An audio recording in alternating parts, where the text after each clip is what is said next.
Per unit आपको 5 पढ़ाने जा रहा हूँ जो 6 सेमेस्टर में आती है। I am Sanjay Raj Gupta speaking from RBS political विश्वविद्यालय। Unit 6 compression member civil engineering student के लिए फाइनल ईयर के लिए। अब आपको टैकिंग रिवेट, ये आपका जो कंप्रेशन मेंबर उसका मैं आपको पहले बता चुका हूँ फ्राइडे की क्लास में। अब आपको मैं नेक्स्ट पढ़ाने आ रहा हूँ टैकिंग रिवेट। कंप्रेशन मेंबर का जो पार्ट रह गया था वो ख़त्म कराने आ रहा हूँ। टैकिंग रिवेट इंडियन स्टैंडर्ड 800 1984 के अनुसार संपीड़न डांगों मीन्स कंप्रेशन के आबंधन रिवेटों के संबंध में निम्न नियम हैं। नंबर 1, 2 खंडों वाले संपीड़न डांगों में रिवेट बोल्ट अथवा बेल्ट इस प्रकार लगाना चाहिए कि क्रमागत रिवेटों के बीच के भाग का तनुता अनुपात 40 अथवा पूरे संपीड़न डांग के अधिकतम प्रतिकूल तनुता अनुपात 0.6 गुना से अधिक नहीं होना चाहिए।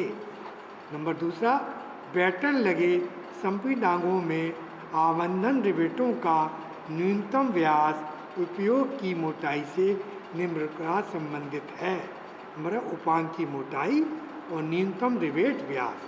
अगर उपांग की मोटाई 10 mm तक है तो न्यूनतम रिवेट व्यास 16 mm लेनी चाहिए। अगर 10 mm से 16 mm तक है तो न्यूनतम रिवेट व्यास 20 mm लेना चाहिए। अगर 16 mm से अधिक है तो न्यूनतम रिवेट व्यास 22 mm लेना चाहिए। Latticing and battening LATTICING latticing and battening BATTENING। जब 2 या 2 से अधिक खंडों से संगठित खंड का निर्माण किया जाता है तब उन्हें आपस में इस प्रकार जोड़ना आवश्यक हो जाता है कि वे एक इकाई के रूप में काम कर सकें। Full stop. इन खंडों को आपस में बांधने के लिए जालक व बैटन पद्धति का प्रयोग किया जाता है। Lacing system LACING system SYSTM। इस पद्धति में घटक खंडों को जालक छड़ों द्वारा एक दूसरे से बांधा जाता है। यह पद्धति उत्केंद्रीय भार वहन होने वाले स्तंभों में विशेष रूप से अपनाई जाती है। यह पद्धति 2 प्रकार की होती है। Number 1, single lacing system. दूसरा, double lacing system LACING lacing system. Single lacing system देख लीजिए।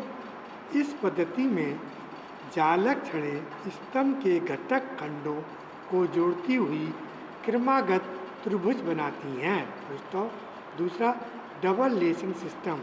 इस पद्धति में जालक छड़ें एक दूसरे को काटते हुए घटक खंडों को आपस में जोड़ती हैं। अब देखिए specification and design of lacing bars.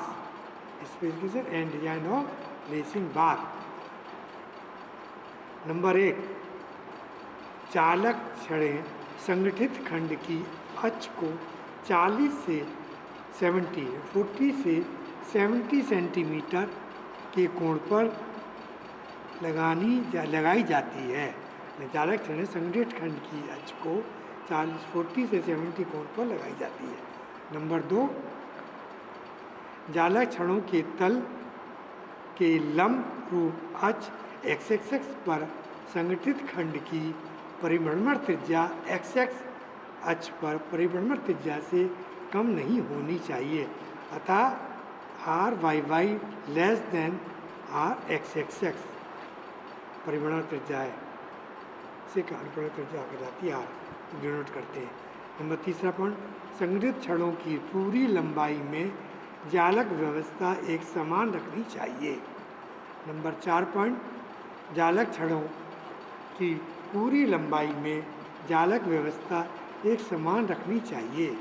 Number 5 point, जालक छड़ों का तनुता अनुपात 1:5 से अधिक नहीं होना चाहिए। नंबर 6, जालक छड़ों का अंतराल जो इसे d से दर्शाते हैं, डिनोट करते हैं, इस प्रकार हो कि इस अंतराल के जालक छड़ों का तनुपात मैंने बताई दिया आपको। जालक छड़ों का अंतराल d इस प्रकार से है कि इस अंतराल के लिए घटक खंड का तनुपात पूरे खंड के अधिकतम प्रतिकूल तन्यता अनुपात से 0.7 गुना अथवा 50 से अधिक नहीं होना चाहिए। नंबर 7 पॉइंट, जालक छड़ों में अनुप्रस्थ अपरूपण बल स्तंभ पर आ रहे अच्छे भार का 2.5% लिया जाता है। नंबर 8 पॉइंट, जालक छड़ों का अभिकल्पन उस पर आने वाले बल के फलस्वरूप उत्पन्न संपीड़न व तनन बल के लिए किया जाता है। नंबर 9 पॉइंट, जालक पद्धति में सामान्यतः एकल जालक पद्धति अपनाई जाती है। नंबर 10 पॉइंट, प्रत्येक जालक छड़ पर तनन या संपीड़न बल फोर्स F=S/N sin थीटा, जहाँ S अपरूपण बल है, N पार्श्व जालक पद्धतियों की संख्या, थीटा खंड की अक्ष से जालक छड़ का झुकाव एंगल में कोण में।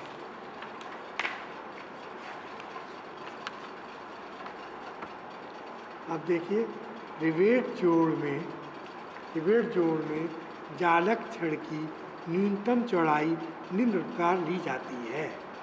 नंबर रिवेट व्यास और जालक छड़ों की चौड़ाई दोनों में कैसे लेते हैं। अगर रिवेट व्यास इतना है तो जालक छड़ की चौड़ाई इतनी लेंगे।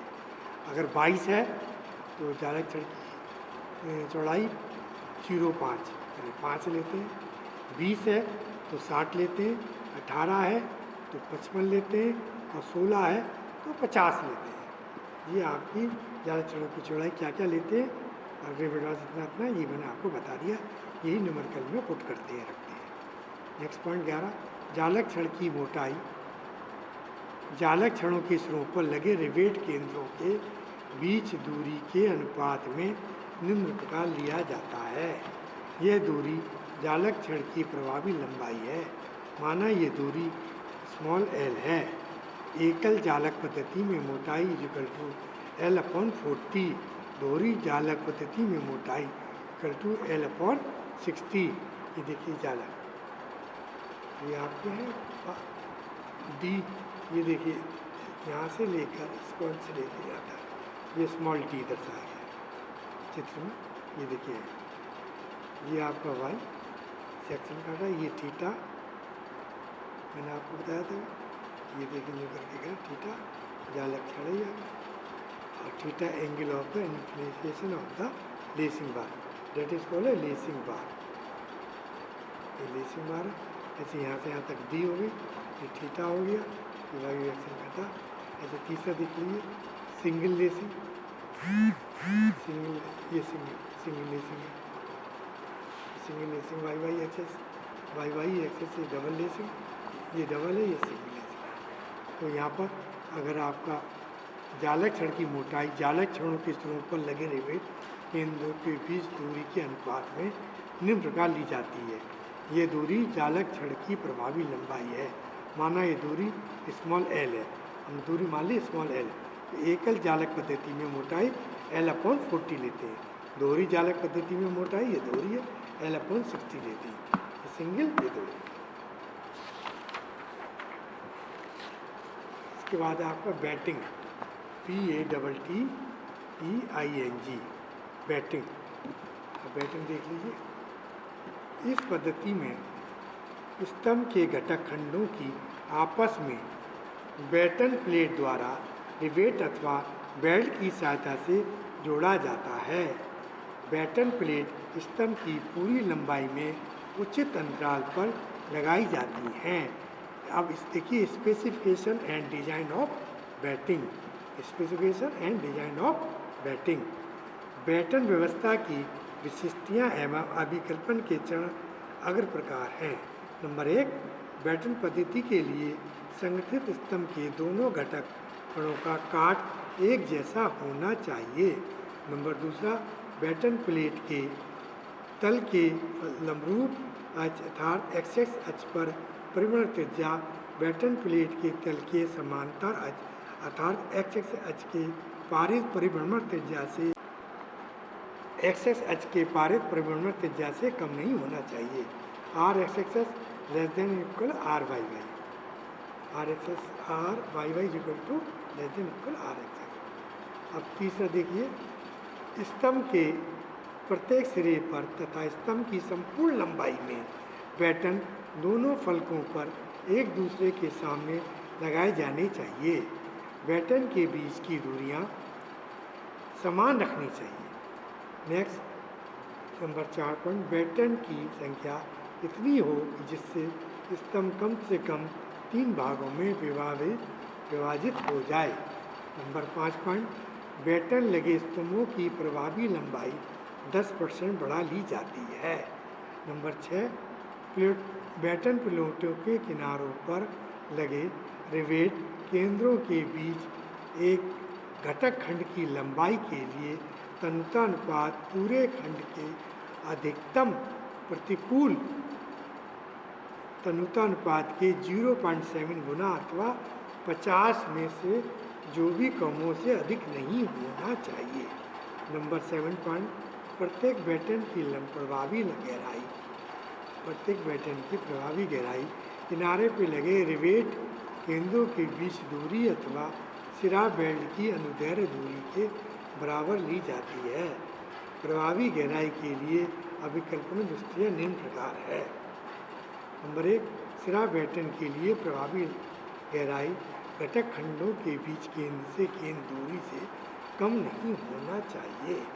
नेक्स्ट पॉइंट, मध्यवर्ती पैटर्न के लिए प्रभावी गहराई घटक खंडों के बीच केंद्र से केंद्र दूरी 3/4 से कम नहीं होना चाहिए। नेक्स्ट देख लीजिए, small d less than equal 3/4 3/4 किसी भी पैटर्न के लिए प्रभावी गहराई घटक खंड की चौड़ाई से कम नहीं होना चाहिए। यानी d equal less than equal to 2b, वो a था, ये 2b है। Number next point 8, pattern plate की मोटाई उन्हें जोड़ने वाली भीतरी रिवेट बेल्ट रेखा की बीच की दूरी के L/50 से कम नहीं होना चाहिए। t equal to less than equal L1/50। 9 देखिए पॉइंट, पैटर्न का अभिकल्पना अनुप्रस्थ अपरूपण बल फलस्वरूप उत्पन्न नमन अपरूपण बल के लिए किया जाता है। यह अनुप्रस्थ अपरूपण बल स्तंभ पर आने वाले अच्छे भार का 2.5% लिया जाता है। 9, पैटर्न का नंबर 9, पैटर्न का अभिकल्पन अनुप्रस्थ अपरूपण बल फलस्वरूप उत्पन्न नमन आघूर्ण एवं अपरूपण बल के लिए किया जाता है। Full stop. जहाँ अनुप्रस्थ अपरूपण बल स्तंभ पर आने वाले अच्छे भार का 2.5% लिया जाता है। अब ये देखिए फिगर, इससे आप समझ जाएंगे। मैं चित्र से समझा रहा हूँ।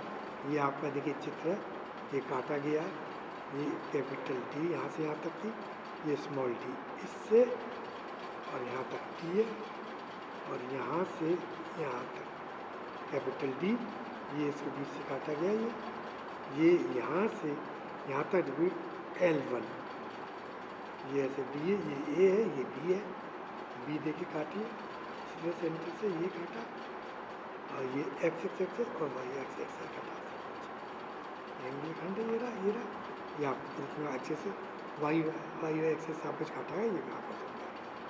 यही मैंने आपको अभी सब समझाया, ये चित्र में पूरा क्लियर है। देखिए मैंने चित्र आपको समझा दिया पूरा, ये चित्र आपका पूरा हो गया। देखिए नोट कर लीजिए, ये आपका चित्र है, ये एक्सेस वाई एक्सेस आप कुछ काटा गया, ये पूरा यहाँ से यहाँ तक कि L1 है।